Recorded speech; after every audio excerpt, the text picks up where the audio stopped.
श्री शिवाय नमस्तुभ्यम। आप सभी का दिन शुभ और मंगलमय हो। इससे पहले की कथा सुनने के लिए आप सभी का बहुत बहुत आभार। आज सुनिए सावन मास महात्म्य में आगे की कथा। और हर बार की तरह आज की इस वीडियो में एक ऐसी कहानी आप सुनने वाले हैं जिसे सुनकर आपको पता चलेगा कि पापी लोगों को पाप करता देखकर भी भगवान मौन क्यों रहते हैं। पहले सुनिए आज का अध्याय। इससे पहले सावन मास महात्म्य के अध्याय में आपने जाना था चित्रगुप्त की कथा के बारे में। महाराज चित्रगुप्त कौन है जो हमारे सभी कर्मों का लेखा जोखा रखते हैं और उन्होंने भगवान सूर्य के किन 68 नामों की स्तुति की, इसका वृतांत यदि आप जानना चाहते हो तो आप इससे पहले का अध्याय जरूर सुन लीजिएगा। देवी पार्वती को बताते हुए महादेव जी आगे कहते हैं कि देवी वहां से लोमशेश्वर का दर्शन करने के लिए जाए। वह स्थान दुखांधकारिणी से पूर्व भाग में 7 धनुष की दूरी पर है। महर्षि लोमश ने उस लिंग की स्थापना की है। लोमशेश्वर के प्रसाद से ही लोमशी दीर्घायु हुए। जो भक्तिभाव से लोमशेश्वर की पूजा करता है वह दीर्घायु और सुखी होता है। उसके शरीर में रोग और घाव नहीं होते। लोमशेश्वर के पश्चिम भाग में 5 धनुष के अंतर पर तृणविंदीश्वर लिंग प्रतिष्ठित है। मुनीश्वर तृणविंदु एक मास पर कुश के अग्रभाग से 1 बिंदु जल लेकर पीते और तपस्या करते थे। इस प्रकार अनेक वर्षों तक प्रभास क्षेत्र में मेरी आराधना करके वे परम सिद्धि को प्राप्त हो गए। वहां से परम उत्तम चित्रपथा नदी के समीप जाए। वह ब्रह्मकुंड और चित्रादित्य के बीच में होकर बहती है। जिस समय यमदूत चित्र को शरीर सहित उठाकर ले गए, उस समय ये समाचार पाकर उनकी बहन चित्रा को बड़ा दुख हुआ। तब वह चित्रा नदी के रूप में परिणत होकर अपने भाई की खोज करने के लिए समुद्र में ही समा गई। ब्राह्मणों ने उसका नाम चित्रपथा रख दिया। जो मनुष्य चित्रपथा में स्नान करके चित्रादित्य का दर्शन करता है वह सूर्य देव के परम धाम में जाता है। कलयुग में चित्रपथा नदी अंतर्ध्यान हो गई है। केवल वर्षा काल में ही उसका दर्शन होता है। भोजन करके या बिना भोजन किए, रात में या दिन में, पर्व के समय या फिर बिना पर्व के, मनुष्य पवित्र हो या अपवित्र, जब जहां जिस अवस्था में चित्रपथा नदी का दर्शन करे वही उसका पुण्यकाल है। उसका दर्शन ही पुण्य पर्व है। कोई समय विशेष उसकी महत्ता का कारण नहीं होता। स्वर्गवासी पितर उस नदी का दर्शन करके हर्ष से गाने और हंसने लगते हैं कि हमारे वंश का कोई यहाँ आकर श्राद्ध करेगा और हमें 1 कल्प तक के लिए तृप्त कर देगा। ऐसा जानकर सभी पापों के नाश और पितरों की तृप्ति के लिए वहाँ स्नान और श्राद्ध करना चाहिए। महादेव जी कहते हैं, देवी ब्रह्मकुंड के उत्तर भाग में रूप कुंड है। वहां स्नान करके मनुष्य चोरी के पाप से मुक्त हो जाता है। उसमें स्नान करने के प्रभाव से उसके वंश में 7 जन्मों तक कोई चोर और क्रूर नहीं होता। जो शस्त्र से मारे गए हों अथवा पापी रहे हों, ऐसे पूर्वजों की मुक्ति के लिए वहां शिवरात्रि को विशेष रूप से पिंडदान आदि कार्य करने चाहिए। वही उत्तम रत्नेश्वर लिंग है जिसकी स्थापना साक्षात भगवान विष्णु ने की है। जो रत्न कुंड में स्नान करके रत्नेश्वर की पूजा करता है वह 7 जन्मों तक लक्ष्मीवान, बुद्धिमान तथा गाय बैल आदि पशुओं से संपन्न होता है। जो श्रवण नक्षत्र और द्वादशी के योग में विधिवत उपवास करके भक्ति पूर्वक उनकी पूजा करता है वह मनोवांछित फल को पाता है। देवी वह स्थान मुझे विशेष प्रिय है। मैं वहां सदा निवास करता हूँ और प्रलय काल में भी उसका त्याग नहीं करता। वह सुदर्शन नामक वैष्णव क्षेत्र भी कहा गया है। उसका विस्तार सब ओर 36 धनुष तक है। इस सीमा के भीतर जो कोई भी अधम प्राणी कालवश मृत्यु को प्राप्त हो जाते हैं उन्हें भी परम पद की प्राप्ति होती है। जो लोग वहां भगवान विष्णु की प्रसन्नता के लिए सोने का गरुड़ और पीताम्बर दान करते हैं उन्हें यात्रा का उत्तम फल प्राप्त होता है। रत्नेश्वर से उत्तर में 3 धनुष दूर विनता नंदन गरुड़ के द्वारा स्थापित वैनतेश्वर लिंग है। जो मनुष्य पंचमी के दिन भक्ति पूर्वक गरुड़ेश्वर की पूजा करता है उसे 7 जन्मों तक सर्प जनित विष का भय नहीं होता। जो वैनतेश्वर को पंचामृत से स्नान कराकर विधि पूर्वक उनका पूजन करता है वह स्वर्गलोक में आनंद भोगता है। महादेव जी कहते हैं, हे देवी इसके बाद सावित्री से नैऋत्य कोण में स्थित अश्वारूढ़ राज भट्टारक रेवंतक का दर्शन करने के लिए जाए। उनके दर्शन से मनुष्य सभी विपत्तियों से छूट जाता है। जो रविवार युक्त सप्तमी तिथि में उनकी पूजा करता है उसके वंश में कोई भी मनुष्य दरिद्र नहीं होता, इसलिए यत्नपूर्वक उन्हीं की पूजा करे। महादेव जी कहते हैं कि पार्वती मध्य देश में अशुपति नाम से प्रसिद्ध एक धर्मात्मा राजा थे, जो सब प्राणियों के हित में तत्पर, क्षमावान, सत्यवादी और जितेंद्रिय थे, किंतु उनके कोई संतान नहीं थी। एक समय राजा अशुपति ने प्रभास क्षेत्र की यात्रा की। यहाँ के तीर्थों में घूमते हुए वे सावित्री स्थल पर आए। वहां उन्होंने सावित्री व्रत का अनुष्ठान किया। इससे उनके ऊपर ब्रह्मा जी की प्रिय पत्नी भूर्भुवः स्वः स्वरूपा सावित्री देवी प्रसन्न हुई और मूर्तिमती होकर उनके नेत्रों के सामने प्रकट हो गई। उनके हाथ में कमंडल शोभा पा रहा था और मुख तथा नेत्र प्रसन्नता से खिले हुए थे। सावित्री बोली, राजन वर मांगो। राजा ने कहा, देवी मुझे संतान चाहिए। तब सावित्री बोली, राजन तुम्हें एक पुत्री की प्राप्ति होगी। ऐसा कहकर सावित्री देवी अंतर्ध्यान हो गई। फिर कुछ समय के बाद राजा अशुपति के यहाँ एक दिव्य रूप धारिणी कन्या उत्पन्न हुई। सावित्री की पूजा से सावित्री ने ही प्रसन्न होकर वह कन्या दी थी, इसलिए ब्राह्मणों ने उसका नाम भी सावित्री रख दिया। वह राजकन्या मूर्तिमती लक्ष्मी की तरह बढ़ने लगी। उसे देखकर लोग यही कहते थे कि ये कोई देवकन्या ही पृथ्वी पर उतर आई है। एक दिन उस देव रूपिणी कन्या को देखकर मंत्रियों से परामर्श करके राजा ने कहा, बेटी तुम्हारे विवाह का समय आ पहुंचा है, किंतु अब तक तुम्हारा किसी ने वरण ही नहीं किया। मैं जब विचार करके देखता हूं तब यहाँ तुम्हारे योग्य कोई वर ही नहीं दिखाई देता। इसलिए देवता आदि के द्वारा मैं निंदनीय ना होऊं, ऐसा कोई प्रयास करना आवश्यक है।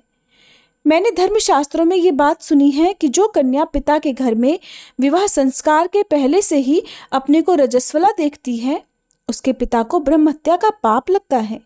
इसलिए मैं तुम्हें बूढ़े मंत्रियों के साथ तीर्थ यात्रा के लिए भेजता हूँ। तुम स्वयं अपने पति का वरण करो। जो आज्ञा कहकर सावित्री ने पिता की बात मान ली और यात्रा के लिए निकल पड़ी। वह राजर्षियों के सुंदर तपोवनों में गई, वृद्ध महर्षियों के चरणों में मस्तक झुकाया और समस्त आश्रमों और तीर्थों में घूम फिर से घर पर लौट आई। वहां उसने अपने सामने आसन पर विराजमान देवर्षि नारद को देखा और प्रणाम करके पिता से कहा, शास्व देश में एक धर्मात्मा क्षत्रिय राज्य करते थे। उनका नाम द्युमत सेन है। वे दैववश अंधे हो गए। उनका सामंत रुक्मी पहले से ही उनसे वैर रखता था। उसने ये अवसर देखकर राजा का राज्य छीन लिया। राजा द्युमत सेन अपनी पत्नी के साथ वन में चले गए। उनकी पत्नी की गोद में एक छोटा सा बालक भी था। राजा का वह पुत्र वन में ही बड़ा हुआ है। वह परम धर्मात्मा है। उसका नाम सत्यवान है। सत्यवान ही मेरे मन के अनुरूप पति है। मैं उन्हीं को प्राप्त करना चाहती हूँ। नारद जी ने कहा, राजन सावित्री अभी बच्ची है, तभी इसने गुणवान सत्यवान का वरण किया है। उसके पिता सत्य बोलते हैं, उसकी माता भी सत्य बोलती है और वह भी स्वयं सत्य बोलता है। इसलिए मुनियों ने उस राजकुमार का नाम सत्यवान रखा है। सत्यवान को अश्व बड़े प्रिय हैं। वह मिट्टी के अश्व अर्थात घोड़े बनाया करता है और अश्व के ही चित्र भी बनाता है। इसलिए उसका दूसरा नाम चित्राश्व है। किंतु उसे स्वीकार करके सावित्री ने बहुत भारी कष्ट मोल ले लिया है। द्युमत सेन का वह पुत्र शिक्षा, दान और गुणों में देवताओं के समान है। उसी नरराज शिवी के समान सत्यवादी और ब्राह्मण भक्त है। ये याति के समान उदार, चंद्रमा के समान सुंदर, अश्विनी कुमारों के समान रूपवान और अतिशय बलवान भी है। किंतु उसमें एक दोष है। आज से 1 वर्ष पूरा होने पर उसकी आयु समाप्त हो जाएगी और वह अपना शरीर त्याग देगा। नारद जी की ये बात सुनकर राजा ने अपनी पुत्री से कहा, बेटी सावित्री जाओ और किसी दूसरे श्रेष्ठ पति का वरण करो। ये सत्यवान तो 1 ही वर्ष में शरीर त्याग देगा। तब सावित्री बोली, पिताजी राजा लोग एक बार ही कोई बात कहते हैं, विद्वान पुरुष भी एक ही बोली बोलते हैं और कन्याओं का दान भी केवल 1 ही बार किया जाता है। ये तीनों बातें एक बार ही होती हैं। सत्यवान दीर्घायु हो या अल्पायु, गुणवान हो या गुणहीन, उन्हें एक बार मैंने वरण कर लिया और अब वे मेरे पति हो गए। इसलिए अब दूसरे किसी का वरण मैं नहीं करूंगी। पहले मन से निश्चय करके ही वाणी द्वारा किसी बात को कहा जाता है, फिर उसे कार्य रूप में बदला जाता है। मैंने भी यही किया है और इस विषय में मेरा मन ही प्रमाण है। नारद जी ने कहा, राजन, अगर सावित्री की यही इच्छा है तो आप भी इस संबंध को अब स्वीकार कर लीजिए और इसे शीघ्र ही कर डालें। आपकी पुत्री के विवाह में कोई विघ्न नहीं पड़ना चाहिए। ऐसा कहकर नारद जी स्वर्ग को चले गए। फिर राजा ने उत्तम मुहूर्त में वेदों के पारगामी ब्राह्मणों के द्वारा कन्या का सब वैवाहिक कार्य संपन्न कराया। सावित्री भी मनवांछित पति को पाकर बहुत प्रसन्न हुई। इस प्रकार उस आश्रम में निवास करते हुए उन तीनों का कुछ समय बीत गया। सावित्री दिन रात चिंतित रहती थी। नारद जी ने जो बात कही थी वह सावित्री भूलती ही नहीं थी। उसने मन ही मन हिसाब लगाकर ये जान लिया कि आज से चौथे दिन मेरे पति की मृत्यु होने वाली है। इसके बाद उसने त्रिरात्रि व्रत प्रारंभ कर दिया। उसे पूर्ण करके सावित्री ने स्नान किया और देवता पितरों का तर्पण करके उसने सास ससुर के चरणों में प्रणाम किया। इसके बाद सत्यवान हाथ में फरसा लेकर वन को चल दिए। सावित्री भी उनके पीछे पीछे चली गई। सत्यवान ने जल्दी ही फल फूल समिधा और कुशा एकत्र करके सूखी लकड़ियों का एक बोझ भी बांध लिया। इसके बाद वे बरगद की शाखा का सहारा लेकर बोले, प्रिय, मेरे सिर में बहुत तेज दर्द हो रहा है। मैं थोड़ी देर के लिए तुम्हारी गोद में सिर रखकर सोना चाहता हूँ। सावित्री बोली, महाबाहो, आइए विश्राम कीजिए, थोड़ी देर बाद हम लोग आश्रम में चलेंगे। इसके बाद सावित्री की गोद में सिर रखकर सत्यवान जैसे ही पृथ्वी पर सोए, तुरंत ही सावित्री ने एक पुरुष को देखा जो काले और पीले रंग के दिखाई देते थे। मस्तक पर किरीट और अंगों में पीतांबर धारण किए वे साक्षात सूर्य की तरह शोभा पा रहे थे। सावित्री ने उन्हें प्रणाम करके मधुर वाणी में पूछा कि आप कौन हो, दूर ही रहो। पति भक्ति के प्रभाव से मुझे कोई धर्म से गिरा नहीं सकता। प्रज्वलित अग्नि शिखा की तरह मेरा कोई स्पर्श भी नहीं कर सकता। यम ने कहा, पतिव्रते, मैं सबका संयमन करने वाला यम हूँ। तुम्हारे पति की आयु क्षीण हो गई है और मेरे दूत तुम्हारे पास आकर इन्हें ले जाने में असमर्थ हैं, इसलिए मैं स्वयं ही आया हूँ। उनके ऐसा कहने पर सत्यवान के शरीर से अंगूठे के बराबर एक पुरुष निकला जो पाश में बंधा हुआ था। सावित्री ने उसे देखा और स्वयं भी यमराज के पीछे पीछे चलना प्रारंभ कर दिया। पातिव्रत्य के प्रभाव से उसे वहां जाने में कोई श्रम नहीं होता था। उस समय यमराज ने उससे कहा, सावित्री, तू बहुत दूर चली आई, अब लौट जा। इस मार्ग में कोई भी जीवित पुरुष नहीं चल सकता। सावित्री बोली, भगवान, मुझे चलने में ना तो परिश्रम होता है और न ग्लानि ही। एकमात्र पति को छोड़कर स्त्री के लिए दूसरा कोई अवलंब ही नहीं है। इस प्रकार और भी बहुत सी धर्मयुक्त मधुर बातें सुनकर सूर्यनंदन यम सावित्री पर बहुत प्रसन्न हुए और बोले, देवी, तुम्हारा कल्याण हो, तुम कोई वर मांगो। तब सावित्री ने विनीत होकर 5 वरदान मांगे। मेरे महात्मा ससुर को नेत्र प्राप्त हो, उनका खोया हुआ राज्य भी मिल जाए, मेरे पति जीवित हों, निरंतर उनके धर्म की वृद्धि हो और मेरे पुत्रहीन पिता को पुत्र की प्राप्ति हो। धर्मराज ने वरदान देकर उसे भेजा। पति को पाकर सावित्री का मन प्रसन्न हो गया। अब वह स्वस्थ चित्त होकर पति के साथ आश्रम में गई। ज्येष्ठ पूर्णिमा को उसने ये व्रत किया था जिससे उसके सौभाग्य की रक्षा हुई। देवी पार्वती ने पूछा, हे महेश्वर, सावित्री ने जिस व्रत का पालन किया वह कैसा है, बताने की कृपा करें। महादेव जी बोले, देवेश्वरी, पतिव्रता सावित्री ने जिस व्रत का पालन किया है उसका वर्णन करता हूँ, सुनो। ज्येष्ठ शुक्ल त्रयोदशी को दांत साफ करके स्नान करके त्रिरात्र उपवास का नियम ग्रहण करे। जो स्त्री त्रिरात्र अर्थात 3 रातों का व्रत करने में असमर्थ हो वह जितेंद्रिय होकर त्रयोदशी को नक्त व्रत, चतुर्दशी को अयाचित व्रत और पूर्णिमा को उपवास करे। प्रतिदिन तड़ाग अर्थात सरोवर, किसी बड़ी नदी या झरने में स्नान करे। यदि पांडुकूप में स्नान कर ले तो सब में स्नान करने का फल प्राप्त हो जाता है। विशेषतः पूर्णिमा को सरसों, मिट्टी और जल से स्नान करना चाहिए। एक पात्र में बालू भरकर अथवा जौ, चावल या तिल आदि धान्य भरकर उस पर 2 वस्त्रों में लपेटा हुआ बांस का पात्र रखे और उसमें सोने, चांदी अथवा मिट्टी की बनी हुई सावित्री देवी और ब्रह्मा जी की सर्वांग शोभित प्रतिमा स्थापित करे। फिर उन प्रतिमाओं पर 2 लाल वस्त्र चढ़ाए और अपनी शक्ति के अनुसार उन दोनों विग्रहों की पूजा करे। चंदन, सुगंधित पुष्प, धूप, दीप, नैवेद्य, तोरई या लटजीरा के फूलों से, कुम्हड़ा और ककड़ी के फलों से, नारियल, छुहारा, कैथ, अनार, जामुन, नींबू, नारंगी, कंकोल, कटहल, जीरक, खांड, गुड़, लवण, चरभट तथा सप्तधान्य आदि वस्तुएं बांस के पात्रों में रखकर निवेदित करें। कंठ सूत्र को सुंदर केसर और कुमकुम से रंगे। इसके बाद मंत्रोच्चारण पूर्वक पूजन करें। मंत्र इस प्रकार है: ओंकार पूर्विके देवी वीणा पुस्तक धारिणी देव्यंबिके नमस्तुभ्यं वैधव्यम प्रेक्षमे।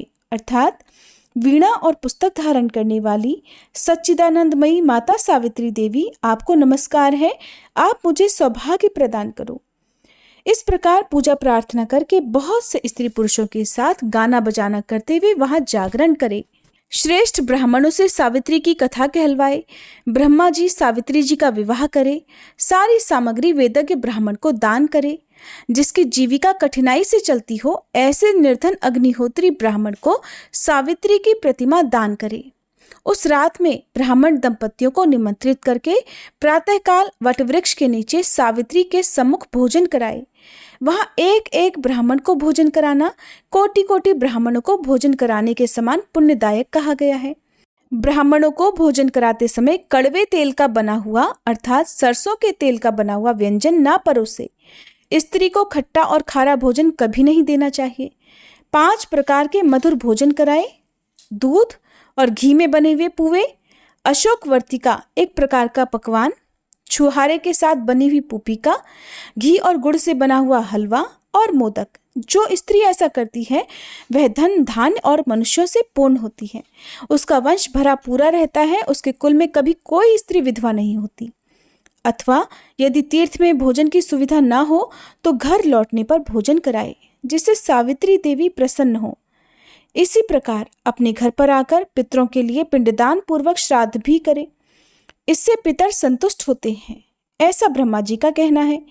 अपने घर में श्राद्ध दान करने से तीर्थ की अपेक्षा भी 8 गुना पुण्य होता है, क्योंकि वहां पर नीच पुरुषों की दृष्टि नहीं पड़ती। पितरों का श्राद्ध एकांत और गुप्त होना चाहिए। नीच पुरुषों की दृष्टि से दूषित होने पर वह पितरों को नहीं प्राप्त होता, इसलिए प्रयत्न पूर्वक श्राद्ध को गुप्त रखकर ही करे, वही पितरों के लिए तृप्तिदायक होता है। जय भोलेनाथ। आज के महात्म्य में बस इतना ही। इसके आगे का वृतांत आप सभी अगली वीडियो में सुनिएगा। अब सुनिए आज की कहानी। एक बार की बात है, देवर्षि नारद नारायण नारायण का जाप करते हुए भगवान शिव के दर्शन करने की इच्छा से कैलाश पर्वत पर गए। देवर्षि नारद को आया देखकर भगवान शिव बड़े प्रसन्न हुए और कहने लगे, हे देवर्षि, आज अचानक किस कारण से कैलाश पर्वत पर आपका आगमन हुआ है? अवश्य कोई विशेष कार्य होगा जिसका भाग बनकर आप यहाँ पर आए हो। तब नारद जी कहने लगे, हे भोलेनाथ, आप तो अंतर्यामी हैं, भला आपसे कोई बात कैसे छुपी रह सकती है? हम यहाँ पर किस लिए आए हैं आपको भली भांति पता है। फिर भी यदि आप पूछ रहे हैं तो हे प्रभु, आज मेरे मन में एक शंका उठ रही है। उसी शंका का समाधान करने के उद्देश्य से मैं आपके पास आया हूँ। प्रभु, कृपया मेरी इस शंका का समाधान कीजिए। भगवान शंकर कहते हैं, हे नारद, तुम्हारे मन में जो भी शंका, जो भी जिज्ञासा हो, निसंकोच होकर कहो। मुझे तुम्हारी इन शंकाओं का समाधान करके प्रसन्नता ही होगी, क्योंकि तुम्हारे सभी प्रश्न, तुम्हारी सभी जिज्ञासाएं लोकहित के लिए होती हैं। तब देवर्षि नारद ने भगवान से पूछा, हे प्रभु, पापी लोगों को पाप करते देखकर भी भगवान चुप क्यों रहते हैं? उन्हें उसी समय दंड क्यों नहीं देते? भगवान शिव कहते हैं, हे देवर्षि, आपने समस्त मानव जाति के कल्याण हेतु बहुत अच्छा प्रश्न किया है, जो मैं इस प्रश्न का उत्तर अब एक छोटी सी कथा के माध्यम से देना चाहता हूँ। इसलिए तुम इस कथा को ध्यान से और मन लगाकर सुनना। जो भी मनुष्य इस कथा को ध्यान और मन लगाकर सुनता है, वो अपने जीवन काल में कभी किसी बात को लेकर कभी पश्चाताप नहीं करता है। वह मनुष्य पाप रहित हो जाता है। ऐसा मनुष्य जान जाता है कि पापी लोगों को पाप करता देखकर भी भगवान मौन क्यों रहते हैं। अब भगवान शिव देवर्षि नारद को कथा सुनाना प्रारंभ करते हैं। भगवान शिव कहते हैं, देवर्षि, प्राचीन समय की बात है, एक जंगल में मोर और मोरनी का जोड़ा रहा करते थे। वह दोनों पति पत्नी एक दूसरे से बड़ा प्रेम करते थे, एक दूसरे का बहुत आदर सम्मान करते थे। इस तरह उनका जीवन बड़े सुख और आराम से कट रहा था। उनके जीवन में कभी किसी प्रकार का कोई दुख नहीं था। फिर एक दिन की बात है कि मोरनी अपने पति मोर से कहने लगी कि सुनो जी, भगवान की जिंदगी कितनी सुखी है, कितनी आराम भरी है ना, क्योंकि इनका काम तो सिर्फ दुनिया को चलाना होता है और वो तो बैठे बैठे ही पूरी दुनिया को चलाते हैं। उन्हें तो कोई मेहनत का काम नहीं करना पड़ता है और उन्हें उनके भक्त अच्छे अच्छे भोग भी लगाते हैं, अच्छे अच्छे उन्हें पकवान भी खाने को मिल जाते हैं, उन्हें खुद से पकवान भी नहीं बनाने पड़ते। दूसरी ओर देखो, हमारा जीवन कितना मुश्किलों भरा है। हम रोज अपना दाना पानी लोगों से छुप छुप कर जंगल में ढूंढते हैं। प्रिय श्रोताओं, मोरनी की बात सुनकर मोर कहने लगा, प्रिय, ऐसा नहीं है, भगवान का काम बहुत कठिन है। भगवान को ये पूरी सृष्टि चलाने के लिए कड़ी मेहनत करनी पड़ती है, कण कण का ध्यान रखना पड़ता है। मैं तुम्हें एक कथा के माध्यम से समझाता हूँ, तब तुम्हें मेरी बात भी समझ में आ जाएगी। मोर मोरनी से कहता है कि सुनो, एक गांव की बात है। उस गांव में भगवान शिव का एक बहुत ही सुंदर मंदिर बना हुआ था। उस मंदिर के पास में ही एक छोटा सा भगवान भोलेनाथ का शिवलिंग भी था। उस मंदिर की देखभाल करने के लिए उसी गांव का भोला नाम का एक व्यक्ति सेवा में लगा हुआ था, जो सुबह शाम मंदिर की साफ सफाई किया करता और दोनों समय स्नान ध्यान करने के बाद भगवान के मंदिर में दीप जलाकर पूजा करता था। वह आदमी बहुत ही निर्धन और दुखी था। मंदिर में आने वाले श्रद्धालुओं के द्वारा उसे जो कुछ भी दान दक्षिणा मिल जाती थी, उसी से वो अपने परिवार का गुजारा किया करता। मंदिर में काम करते करते वह अपनी जिंदगी से जुड़ी हुई सभी परेशानियों की शिकायत भगवान की मूर्ति के सामने खड़ा होकर करता रहता। कभी शिवलिंग के समीप तो कभी भगवान शिव की प्रतिमा के पास जाकर। कभी वो अपने घर की बातें, परिवार की बातें भगवान से कहता, तो कभी दुनियादारी की बातें किया करता। अब मोर आगे कहता है कि एक दिन की बात है, वह भगवान भोलेनाथ के शिवलिंग के सामने खड़ा होकर दोनों हाथ जोड़कर कुछ शिकायतें कर रहा था। कह रहा था कि हे भगवान, आपकी जिंदगी कितनी आरामदायक है।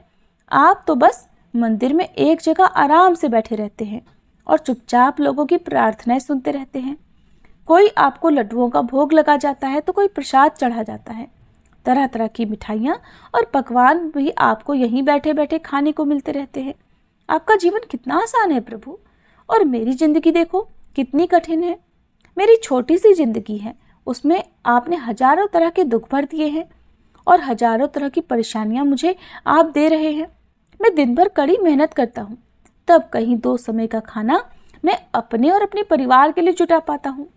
और दूसरी तरफ पापी और पाखंडी लोगों को देखो, दिन रात बुरे कर्मों में लिप्त रहते हैं, फिर भी बड़े मौज की जिंदगी जी रहे हैं। उन्हें किसी बात की कोई चिंता ही नहीं। भगवान, अगर मेरी जिंदगी भी आपकी तरह हो जाती तो मेरा जीवन कितना खुशहाल हो जाता। तभी अपने उस भक्त की ऐसी बातें सुनकर भगवान से भी रुका नहीं गया और वह उसे शिवलिंग से तुरंत ही त्रिभुज रूप में अपने नंदी के साथ प्रकट हो गए और कहने लगे, हे पुत्र, तुम जो सोच रहे हो गलत सोच रहे हो। तुम जैसा सोच रहे हो वैसा बिल्कुल नहीं है। दूर से देखने पर सबका जीवन अपने जीवन से अच्छा और दूसरों का जीवन ही दिखाई देता है। जब हमें उसकी वास्तविक जिंदगी का पता चलता है तब समझ में आता है कि ये तो मुझसे भी गया गुजरा जीवन जी रहा है। तुम मेरी जिंदगी को बड़ा आसान समझ रहे हो ना, मेरा जीवन उतना आसान नहीं है जितना तुम समझ रहे हो। मुझे भी बहुत सारी बातें देखनी पड़ती हैं, बहुत सारी व्यवस्थाएं बनानी पड़ती हैं। मुझे हर समय बहुत सारी चिंताएं लगी रहती हैं कि अच्छे के साथ अच्छा कैसे हो, बुरे के साथ बुरा कैसे हो, ये सब सोचना पड़ता है। अगर कोई असहाय को रुलाता है, कोई पीड़ित को पीड़ित करता है, तब मुझे उसकी रक्षा करनी पड़ती है। मेरी जिम्मेदारी को जिस दिन तुम समझ जाओगे उस दिन तुम्हें मेरी मेहनत के बारे में भी पता चल जाएगा। फिर भगवान शिव उस व्यक्ति से कहने लगे, हे पुत्र, इतना आसान नहीं है भगवान बनना। जिस तरह एक पिता बनकर मनुष्य अपनी संतान के लिए अपने दायित्वों को निभाता है, उनके दुख सुख अच्छे बुरे हर बात का ध्यान रखता है, उसी तरह मुझे भी तुम सब का ख्याल रखना पड़ता है। इतनी सारी जिम्मेदारियों को एक साथ निभाना कोई आसान काम तो बिल्कुल नहीं है। अब भगवान शिव की बात सुनकर वह भक्त बोला, प्रभु, आप तो बहुत ही भोले भाले हैं। आप ये कैसी बातें कर रहे हैं? आपका काम तो सचमुच में बड़ा ही आसान है। प्रभु, जिस तरह से आप पूरा दिन बैठे रहते हैं, आपकी तरह तो मैं भी किसी समय बैठा रहता हूँ तो किसी समय खड़ा रह सकता हूँ। इसमें भला कौन सी बड़ी बात है। भगवान शिव ने देखा कि ये मेरा भक्त ऐसे नहीं मानने वाला, तब कहने लगे, पुत्र, मैं फिर कहता हूँ कि तुम ये काम बिल्कुल नहीं कर पाओगे जो मैं कर सकता हूँ। मेरे इस काम में बड़े धैर्य की आवश्यकता पड़ती है और मनुष्य में इतना धैर्य नहीं होता कि वह परिणाम घोषित होने तक रुक सके। मनुष्य के अंदर ये एक कमजोरी होती है कि वो थोड़ा सा सुख पाता है तो घमंड से भर जाता है और जरा भी दुख आ जाए तो टूट कर शीशे की तरह बिखर जाता है। फिर वह भक्त बोला कि प्रभु, अच्छा अगर ऐसी ही बात है तो आप मुझे बस एक दिन के लिए अपनी जिंदगी जी लेने दीजिए, फिर आप जैसा कहेंगे मैं वैसा ही करूँगा। मोर आगे अपनी पत्नी से कहने लगा कि हे प्रिय, भगवान भोलेनाथ ने उस व्यक्ति को बहुत समझाया, पर वो तो बड़ा जिद्दी था। उसने भगवान शिव की एक बात भी नहीं मानी। फिर भोलेनाथ ने भी सोचा कि चलो मैं इसे एक दिन के लिए अपनी जिंदगी दे ही देता हूँ। कुछ लोगों पर उपदेशों की बातों का कोई असर नहीं होता, वो संसार की ठोकर खाने के बाद ही सही राह पर आते हैं। उस भक्त के साथ भी यही होना था। फिर भगवान शिव ने कहा कि बेटा ठीक है, मैं एक दिन के लिए तुम्हें भगवान बना देता हूँ और तुम्हारी जिंदगी मैं जीता हूँ, फिर देखते हैं कि तुम मेरा काम किस ढंग से करते हो। भगवान शिव कहते हैं, और हाँ, मेरी जिंदगी जीने के लिए तुम्हें कुछ शर्तों का पालन भी करना होगा। तब वह भक्त बोला, हे भगवान, हे भोलेनाथ, मैं तो आपकी सारी शर्तें मानने के लिए तैयार हूँ, बताइए आपकी क्या क्या शर्तें हैं। तब भगवान शिव कहने लगे, हे पुत्र, तुम ध्यान से सुनो। मंदिर में बहुत सारे लोग आएंगे जाएंगे, जिसमें अच्छे लोग भी होंगे और बुरे लोग भी होंगे, क्योंकि भगवान पर तो सबका एक समान अधिकार होता है। अगर किसी पिता का एक बेटा नालायक निकले तो क्या वो पिता उसे अपना बेटा नहीं मानेगा? इसी तरह अच्छे बुरे दोनों लोग मेरी संतान हैं, किंतु परिणाम मैं उनको उनके कर्मों के अनुसार ही देता हूँ। अब भोलेनाथ आगे कहते हैं कि पुत्र, जब तुम भगवान बनकर मेरी जगह पर खड़े रहोगे तो तुम्हें अच्छा कहने वाले लोग भी आएंगे और बुरा कहने वाले लोग भी आएंगे। तब तुम्हें चुपचाप उनकी बातें सहन करनी होंगी और धैर्य के साथ बिना क्रोध किए उनकी बातों को सुनना भी होगा और उनके अच्छे बुरे हर कर्म को भी बारीकी से देखना होगा। तुम्हें अपनी तरफ से कुछ भी अपने भक्त से नहीं कहना होगा, चाहे कुछ भी हो जाए। तब भोला ने कहा, ठीक है प्रभु, मुझे आपकी ये सारी शर्तें स्वीकार हैं। अब तो भगवान भोलेनाथ ने उस भक्त से एक दिन के लिए अपनी जिंदगी बदल ली। फिर एक दिन के लिए उसे भगवान ने शिवलिंग में विराजमान कर दिया और स्वयं सेवक बनकर मंदिर की सेवा करने लगे। फिर जब कुछ समय बीता तो क्या हुआ कि उसी नगर का एक धनी सेठ उस मंदिर में माथा टेकने के लिए आया और वह भगवान के आगे हाथ जोड़कर प्रार्थना करने लगा कि हे भगवान, मैंने अरबों रुपए लगाकर एक बहुत बड़े कारखाने का निर्माण कराया है। मुझे आप ऐसा आशीर्वाद दीजिए कि मेरा कारखाना बहुत तेजी से चलने लगे और मैं उससे बहुत सारा धन कमा सकूं।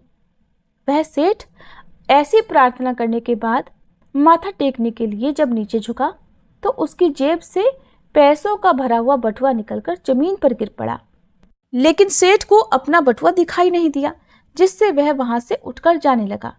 उधर शिवलिंग में विराजमान भगवान शिव का भक्त ये सब देख रहा था। उसने देखा कि अरे, सेठ का बटुआ तो यहीं पर गिर गया है। एक बार तो उसके मन में आया कि क्यों ना वह सेठ को आवाज लगाकर उसे कह दे कि तुम्हारा बटुआ यहीं पर गिर गया है। अगले ही क्षण उसे भगवान शिव की शर्त याद आ गई, इसलिए वह कुछ भी बिना बोले वहीं पर विराजमान रहा। भोलेनाथ ने कहा कि चाहे अच्छा हो या बुरा हो, तुम्हें बिल्कुल नहीं बोलना है। यही सोचकर भगवान बना हुआ वह भक्त चुप रहा। तभी उस मंदिर में एक बहुत ही गरीब आदमी आया और वह भगवान भोलेनाथ के शिवलिंग के समीप खड़ा होकर कहने लगा, हे भगवान, मैं बहुत गरीब आदमी हूँ। इस गरीबी में बड़े दुख और कष्ट का जीवन जी रहा हूँ। अब तो परिवार का पेट पालना भी मुश्किल हो रहा है। घर पर बीमार माँ है, उसका इलाज कराने के लिए मेरे पास पैसे तक नहीं है। मैं कहाँ से व्यवस्था करूँ प्रभु, कुछ समझ नहीं आ रहा। आगे मेरा जीवन कैसे चलेगा? हे प्रभु, आज तो मेरे पास मात्र 10 रुपए हैं।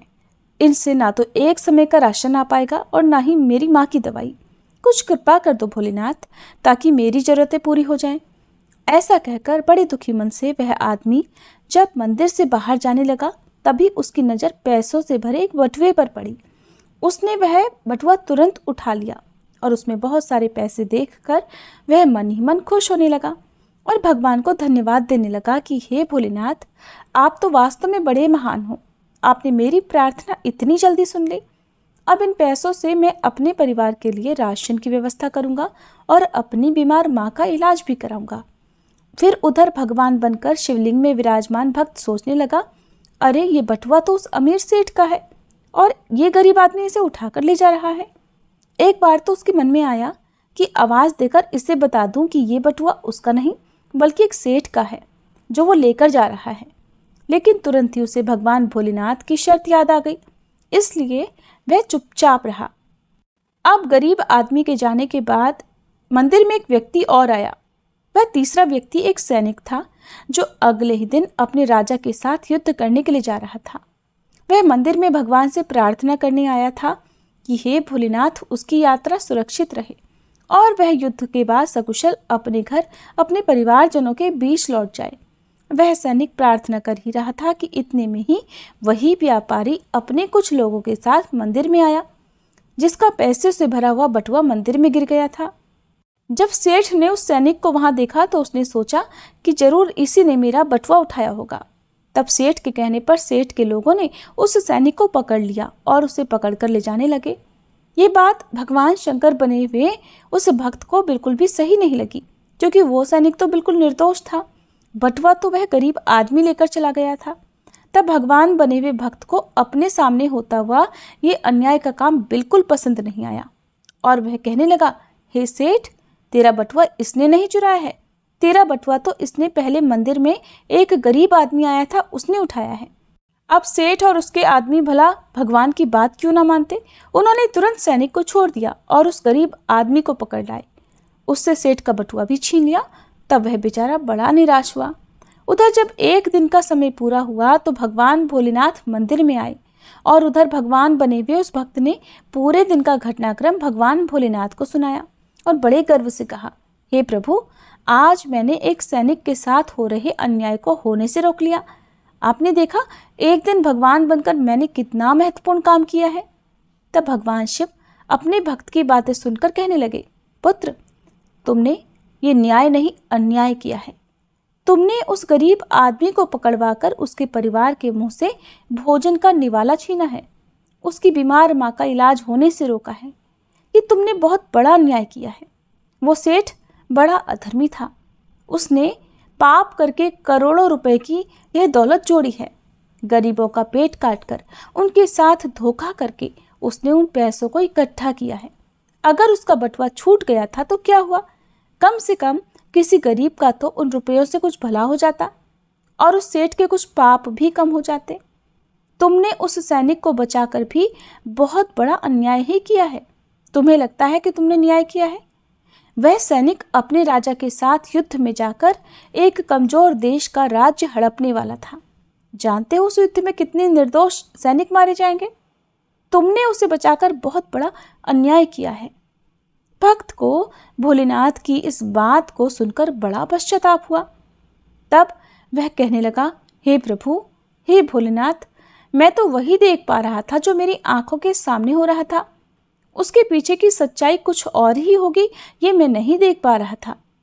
तब भक्त आगे कहने लगा, हे भोलेनाथ, दुनिया को तो सिर्फ आप ही चला सकते हैं, क्योंकि आप जीवन के हर पहलू को अच्छी तरह से देख सकते हैं, विचार कर सकते हैं, क्योंकि आप जो करते हैं वो अच्छा ही करते हैं। गलत तो हम हैं जो जीवन की वास्तविकता को नहीं समझ पाते और उससे पहले ही आप पर दोष लगा देते हैं। जब हमारे साथ कुछ गलत हो रहा होता है या फिर हमारे मन के अनुसार कुछ नहीं होता है तो उस समय हम अपना धैर्य खोकर भगवान को ही दोषी मानने लगते हैं। हम ये नहीं समझ पाते कि हमारे साथ हो रहे गलत काम में भी भगवान की कोई ना कोई योजना छुपी हुई होती है जो आगे चलकर हमारे लिए ही हितकारी हो सकती है। फिर वह भक्त भोलेनाथ से कहने लगा, हे भोलेनाथ, मनुष्य की समझदारी इसी में है कि हमें गंभीरता से काम के आगे और पीछे के परिणाम को अच्छे से सोच लेना चाहिए। अगर आपके साथ आपकी मर्जी के अनुसार कुछ भी नहीं हो रहा तो उसे भगवान की मर्जी समझनी चाहिए और आगे भगवान जो करते हैं वो अच्छा ही करते हैं। ऐसा सोचकर सिर्फ और सिर्फ अपने कर्तव्य पर ही ध्यान देना चाहिए। उसके बाद भगवान शिव ने उस भक्त से कहा, हे पुत्र, क्या अब तुम्हें पता चल गया कि भगवान बनना इतना आसान नहीं है? फिर वह भक्त कहने लगा, भोलेनाथ, आप जितने भोले भाले हैं उतनी ही सरलता से लोगों के दुख को भी दूर कर देते हैं और उन्हें ज्ञान भी दे देते हैं। हे प्रभु, अब मैं समझ गया हूँ कि कुछ भी बनना आसान है, लेकिन भगवान बनना बिल्कुल भी आसान नहीं है। उसके बाद भगवान भोलेनाथ उस भक्त को तथास्तु कहकर वहां से सीधा कैलाश पर्वत पर पुनः पहुंच गए। अब भगवान शिव देवर्षि नारद से कहते हैं कि वह मोर अपनी पत्नी से कहने लगा, हे प्रिय, अब बात करते हैं उन 2 कारणों की जिनकी वजह से भगवान पाप होते हुए देखकर भी मौन रहते हैं। पहला कारण तो ये कि भगवान तब तक आपकी मदद नहीं करेंगे जब तक आप दुनिया वालों पर निर्भर रहेंगे। जिस दिन आप खुद पर और भगवान पर पूरी तरह निर्भर हो जाएंगे, उस दिन वह आपकी सहायता के लिए अवश्य आएंगे। दूसरा कारण है कि भगवान मनुष्य के कर्म भी देख कर चलते हैं कि किस किस को कहाँ पर किस किस कर्म का दंड मिलना चाहिए और किस किस कर्म का फल मिलना चाहिए। भगवान हमेशा आपके अगले और पिछले सभी कर्मों को देखकर ही हिसाब करते हैं। अगर आप भगवान के प्रति समर्पित हो गए तो भगवान कभी भी आपके साथ कुछ भी बुरा नहीं होने देंगे। तब देवर्षि नारद इस कथा को सुनकर बहुत प्रसन्न हुए और कहने लगे, हे प्रभु, आप ही संसार में आदि और अनंत हैं। आज आपने इस कथा को सुनाकर निश्चित ही मेरी शंका का समाधान कर दिया है। प्रभु, आपको बारंबार प्रणाम है। ऐसा कहकर नारायण नारायण कहते हुए देवर्षि नारद वहां से चले गए। ये थी आज की कथा। आपको कैसी लगी कमेंट बॉक्स में जरूर बताइएगा।